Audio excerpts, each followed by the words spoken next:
Sa ika-20 araw nito ngayon ng Mayo ay ating pong inaalaala, ginugunita ang kapistahan ni Maria bilang ina ng simbahan. Ipinagdiriwang natin ngayon ito upang ipalaganap sa sanlibutan sa buong mundo na si Maria bilang ina ng Diyos ay ina nating lahat.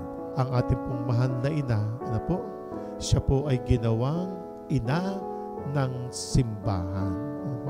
Si Maria, ang mahal na Birhen Maria, ina ng simbahan. Ginawa siyang ina ng simbahan dahil kinukup-kup niya, inaalagaan niya ang lahat ng mga mananampalataya. Kaya nga po, kapag tayo nabibigyan ng parangal sa ating mahal na ina, naandyan ang kanyang pananalangin din po para sa atin.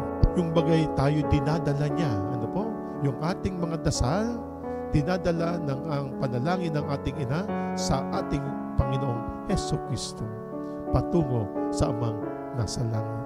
Kaya nga mulimli, mga kapatid, huwag po tayong makakalimot lagi sa ating sarili, bilang mga mananampalataya na manalangin at wagas ang ating pananalig.